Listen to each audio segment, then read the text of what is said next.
कृष्णा। तो हम अब श्रीमद् भगवत गीता के 8वें अध्याय का महत्व पढ़ने जा रहे हैं और 8वां अध्याय भी। राधे कृष्णा। आइए शुरू करते हैं। भगवान शिव कहते हैं, हे देवी, अब 8वें अध्याय का महत्व सुनो। उसके सुनने से तुम्हें बड़ी प्रसन्नता होगी।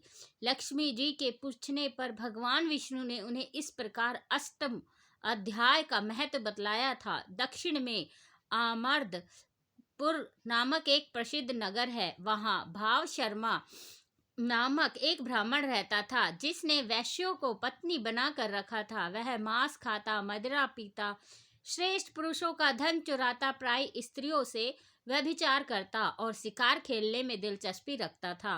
वह बड़े भयानक स्वभाव का था और मन में बड़े बड़े हौसले रखता था। एक दिन मदिरा पीने वालों का समाज जुटा था। उसमें भाव शर्मा ने भर पेट ताड़ी पी और खूब गले तक उसे चढ़ाया। अतः अजीर्ण से अत्यंत पीड़ित होकर वह पापात्मा कालवश मर गया और बहुत ही बड़ा ताड़ का वृक्ष हुआ। उसकी घनी और ठंडी छाया का आश्रय लेकर ब्रह्मा राक्षस और भावों का प्राप्त हुए। कोई पति पत्नी वहां रहा करते थे।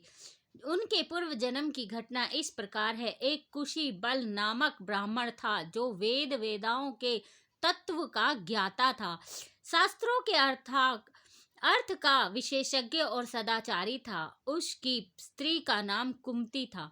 वह बड़े खोटे विचार की थी। वह ब्राह्मण विद्वान होने पर भी अत्यंत लोभवश अपनी स्त्री के साथ प्रतिदिन भैंस, काल पुरुष और घोड़े आदि बड़े दानों को ग्रहण किया करता था, परंतु दूसरे ब्राह्मणों को दान में मिली हुई कौड़ी भी नहीं देता था।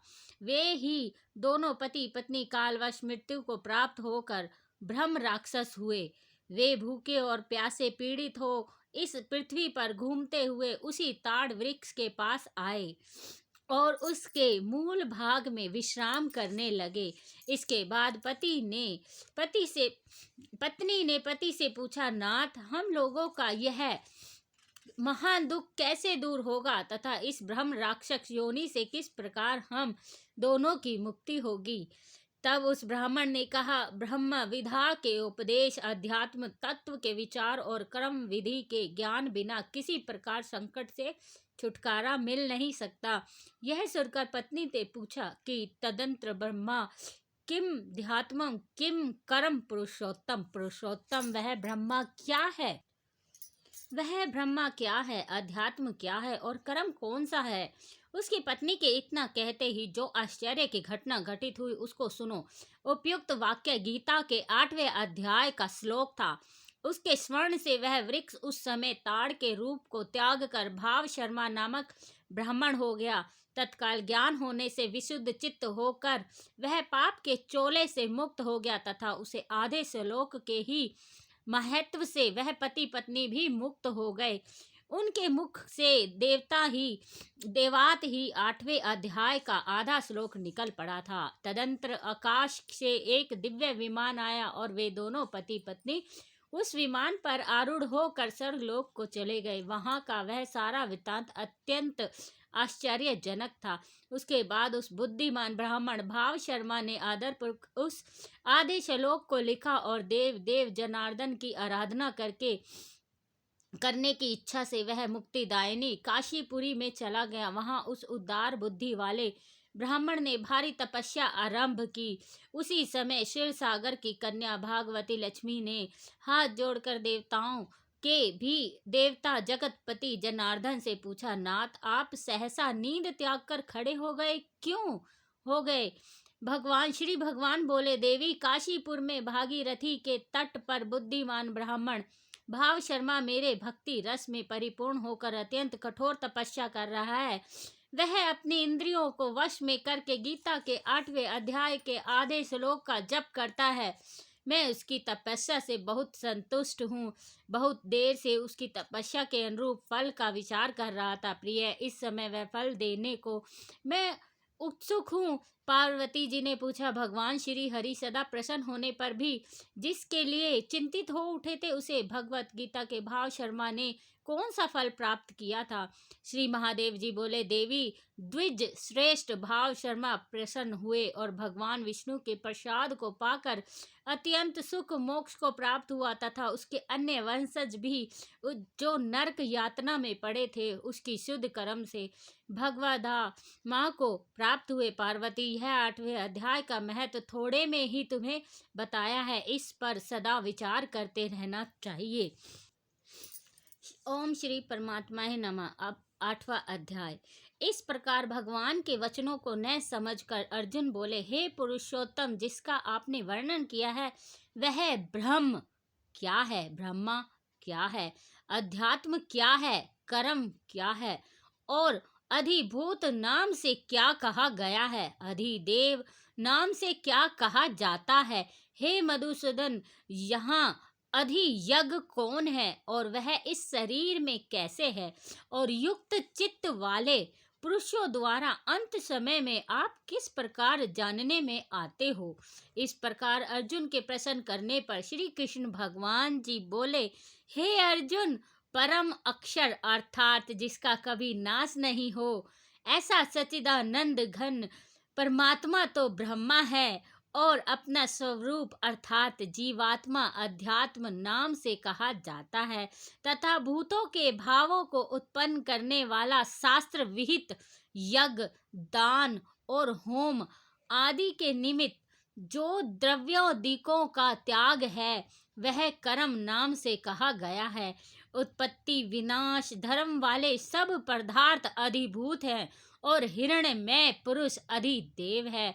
और हे देहधारियों में श्रेष्ठ अर्जुन, इस शरीर में मैं वासुदेव ही विष्णु रूप से अधियज्ञ हूँ, और जो पुरुष अंत काल में मेरे को ही स्मरण करता है वह मुझ में ही प्राप्त हो जाता है। इसमें कुछ भी संशय नहीं है।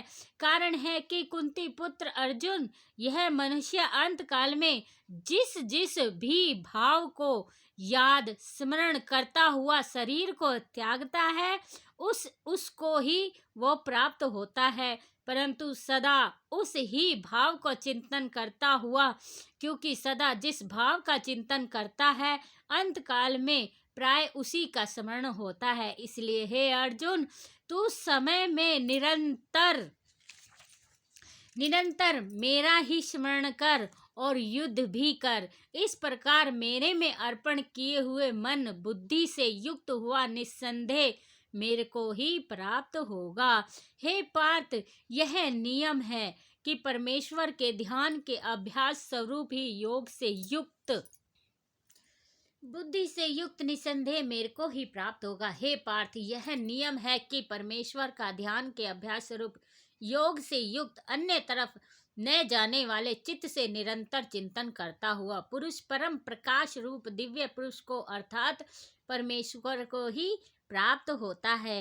इससे जो पुरुष सर्वज्ञ अनादि सबके नियंता सूक्ष्म से भी अति सूक्ष्म सबके धारण पोषण करने वाले अचिंत्य स्वरूप सूर्य के सदृश्य नित्य चेतन प्रकाश रूप अविधा से अति परे शुद्ध सच्चिदानंद घन परमात्मा को स्मरण करता रहता है, वह भक्ति युक्त पुरुष अंत काल में भी योग बल से भ्रुकुटी के मध्य में प्राणों की अच्छी प्रकार स्थापना करके फिर निश्चल मन से स्मरण करता हुआ उस दिव्य स्वरूप परम पुरुष परमात्मा को ही प्राप्त होता है।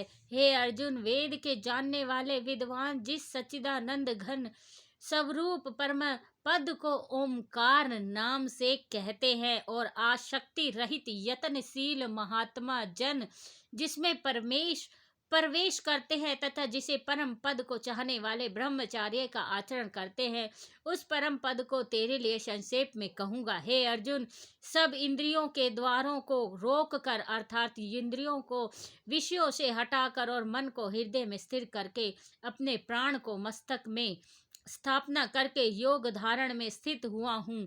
जो पुरुष ओम ओम ऐसे इस एक अक्षर रूप ब्रह्मा का उच्चारण करता हुआ और उसके अर्थ स्वरूप मेरे को ही चिंतन करता हुआ शरीर को त्याग कर जाता है, वह पुरुष परम गति को प्राप्त होता है। हे अर्जुन, जो पुरुष मेरे में अनन्य चित्त से स्थित हुआ है, सदा ही निरंतर मेरे को स्मरण करता है, उस निरंतर मेरे में युक्त हुए योगी के लिए भी मैं सुलभ हूँ, सरल हूँ, आसान हूँ, अर्थात सहज ही प्राप्त हो जाता हूँ। वह परम सिद्धि को प्राप्त हुआ महात्मा जन मेरे को ही प्राप्त होकर दुख के स्थान रूप क्षण भंकुर पूर्व जन्म नहीं प्राप्त होते, क्योंकि हे अर्जुन, ब्रह्म लोक से लेकर सब लोक पुनरावृत्ति स्वभाव वाले, अर्थात जिनको प्राप्त होकर पीछा संसार में आना पड़े ऐसे, परंतु हे कुंती पुत्र, मेरे को प्राप्त होकर उसको पुनर्जन्म की आवश्यकता नहीं, क्योंकि मैं कालातीत हूँ और यह सब ब्रह्मादिकों को लोक काल करके अवधि वाले हैं, होने से अनित्य है। हे अर्जुन, ब्रह्मा का जो एक दिन उसको 1000 चौकड़ी युग तक अवधि वाला और रात्रि को भी 1000 चौकड़ी युक्त अवधि वाला जो पुरुष तत्व से जानते हैं, अर्थात काल करके अवधि वाला होने से ब्रह्मा लोक को भी अनित्य जानते हैं, वे योगी जन काल के तत्व को जानने वाले, इसलिए वे यह भी जानते हैं कि संपूर्ण दृश्य मात्र भूत गण ब्रह्मा के दिन के प्रवेश काल में अव्यक्त से, अर्थात ब्रह्मा के सूक्ष्म शरीर उत्पन्न होते हैं और ब्रह्मा की रात्रि के प्रवेश काल में उस अव्यक्त नामक ब्रह्मा के सूक्ष्म शरीर में लय होते हैं। वह ही यह भूत समुदाय उत्पन्न होकर प्रकृति के वश में हुए रात्रि के प्रवेश काल में लय होता है और दिन के प्रवेश काल में फिर उत्पन्न होता है। हे अर्जुन, इस प्रकार ब्रह्मा 100 वर्ष पूर्ण होने से अपने लोक सहित ब्रह्मा भी शांत हो जाता है, परंतु उस अव्यक्त भी अति परे दूसरा, अर्थात विलक्षण जो सनातन अव्यक्त भाव है, वह सच्चिदानंद पूर्ण ब्रह्मा परमात्मा सब भूतों के नष्ट होने पर भी नहीं नष्ट होता। जो वह अव्यक्त अक्षर ऐसे कहा गया है, उसे ही अक्षर नामक अव्यक्त भाव को परम गति कहते हैं, तथा जिस सनातन अव्यक्त भाव को प्राप्त होकर मनुष्य पीछे नहीं आते, वह मेरा ही परम धाम है।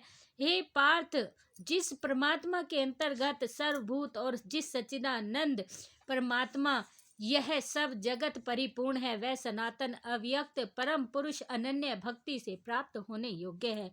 और हे अर्जुन, जिस काल में शरीर त्याग कर गए हैं हुए योगी जन पीछा आने वाली गति भी प्राप्त होते हैं, उस काल को अर्थात मार्ग को कहूँगा। उन दोनों प्रकार के मार्गों में से जिस मार्ग में ज्योति में अग्नि अभिमानी देवता है और दिन का अभिमानी देवता है और शकल पक्ष का अभिमानी देवता है, उत्तरायण के 6 महीनों का अभिमानी देवता है, उस मार्ग में मर कर गए वह भाव ब्रह्मा वेता, अर्थात परमेश्वर की उपासना से परमेश्वर को परोक्ष भाव से जानने वाले योगी जन उपरोक्त देवताओं द्वारा क्रम से ले गए हुए ब्रह्मा को प्राप्त हुए हैं। जिस मार्ग में धूमा अभिमानी देवता है और रात्रि अभिमानी देवता है तथा कृष्ण पक्ष का अभिमानी देवता है,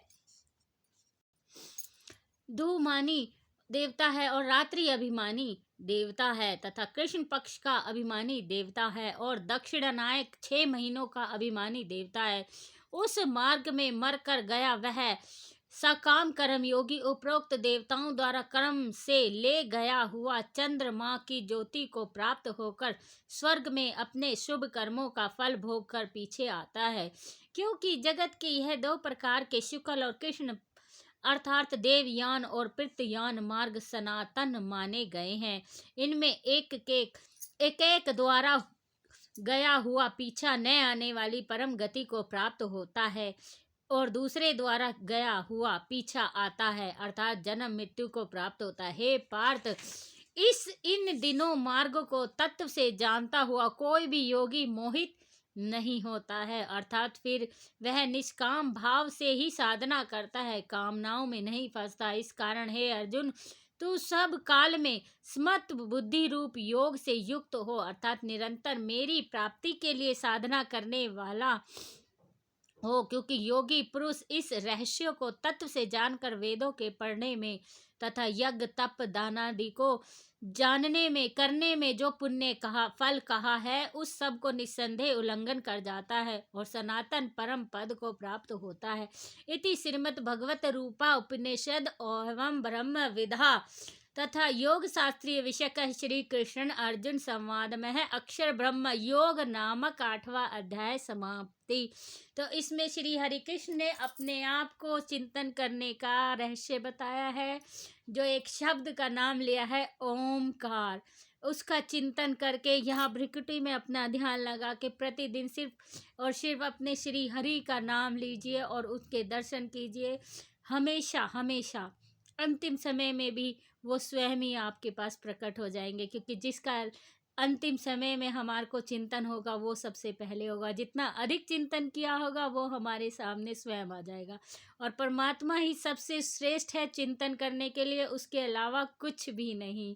तो ये समझ में आया हो, ध्यान में आया हो, इसको प्लीज़ आप भी पढ़िए घर में 8वां अध्याय और इसका चिंतन कीजिए, सबको बताइए भी। राधे कृष्णा, जय श्री हरि, राधे राधे राधे।